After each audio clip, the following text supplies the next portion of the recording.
In this video, we're going to be talking about the top tasks that you can have a virtual assistant handle inside of your agency. My name's Tyler. I'm the founder of Agency Aid, where we help independent insurance agencies to scale faster. I used virtual assistants inside of my agency, the Win Agency, to grow it, and now I help others to do the same exact thing. At this point, I have helped dozens and dozens of agencies around the country. We've helped hundreds of businesses and have accounted for over $10 million in additional revenue. So we've seen a thing or two. In this video, we're going to go through all the top tasks. If you have any questions, go to the description below. Feel free to schedule a call with my team, and we'd love to be able to help. Without any further ado, let's get into it. So there are tons of tasks you can have virtual assistants do inside of your insurance agency.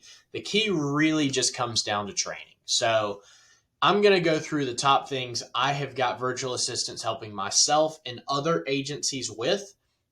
Obviously, this isn't an all-inclusive list. You can get them to do as many things as your creativity can handle, but these are the ones I would start with. So first and most notably would be shopping new quotes and handling renewals. So when you're quoting a homeowner's policy, car insurance policy, whatever, it's pretty much the same process every single time, regardless of which carrier you're going to.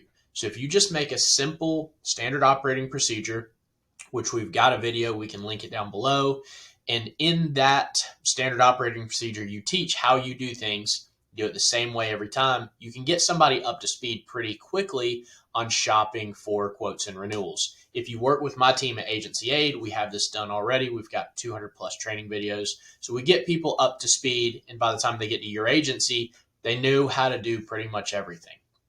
So next, repetitive customer service tasks. So let's think about sending certificates, mortgagee changes, depending on your state, adding or removing drivers or vehicles, things like that. So there's going to be tasks that come up all day, every day inside of your agency that have to get done in order to keep that client and make sure you're doing your job. But they don't necessarily have to be done by you or your customer service tasks. So your CSR, you're probably paying them anywhere from $18 to $25 an hour. If you can have somebody for $10 an hour do that same task, you're lowering your costs for handling those things, and you're increasing the value of the time that your CSR is spending inside of your agency. So all you're trying to do is pick up those additional 30 minutes to an hour everywhere you can, and it adds up over time. Next is client and database management. So we've all got an AMS or a CRM, probably both.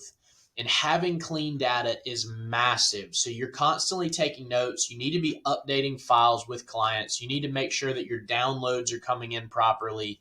If they're not, stuff can hit the fan really quickly. Your commissions aren't going to work out correctly when you're paying your producers. Your renewals aren't going to go correctly. Your automations may go out wonky, and clients are going to be able to notice it. So having somebody that's just cleaning data is extremely beneficial inside of agencies.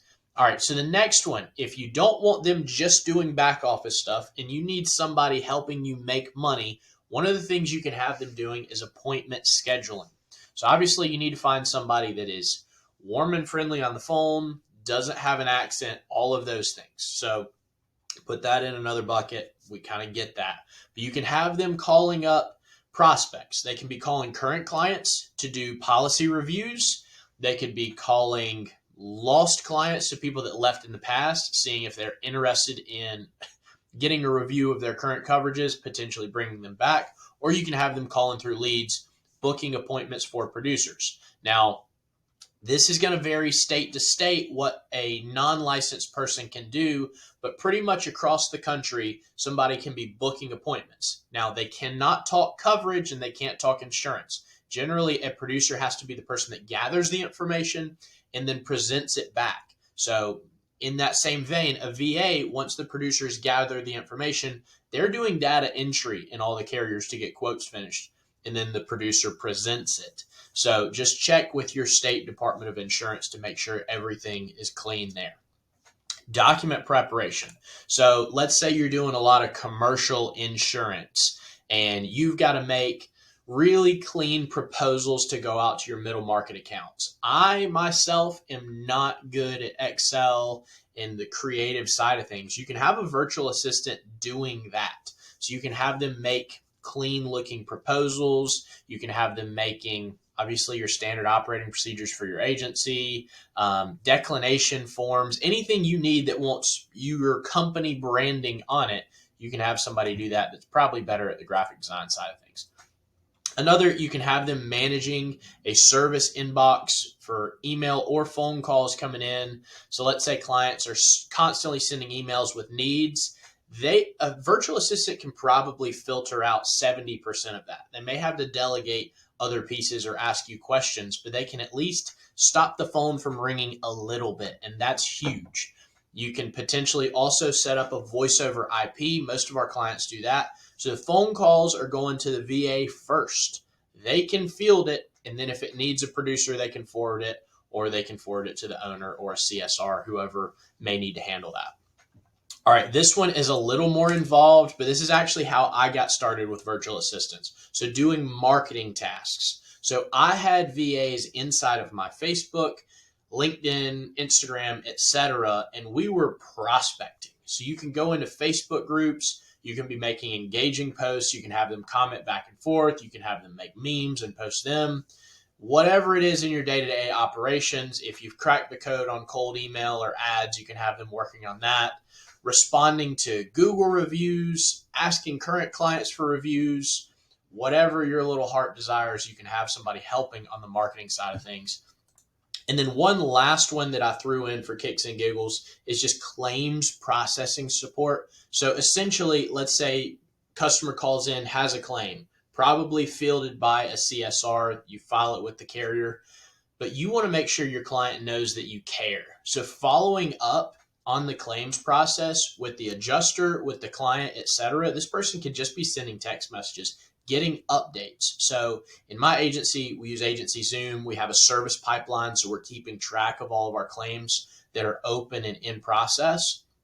If you've got somebody following up here, this is when your customers actually need you. So if you're showing them how much you care, you're going to save yourself a lot of issues. Even if the adjuster is a pain and doesn't want to cover stuff, you're going to show that your agency is going to bat for that client, and it's going to make them way more likely to stay and give you the benefit of the doubt down the road. So that's the basics. There's 8 top tasks that you can have a virtual assistant do in your agency. If you have any questions, feel free to reach out. Click the link below to schedule a free call with my team. We'd love to be able to help. Thanks.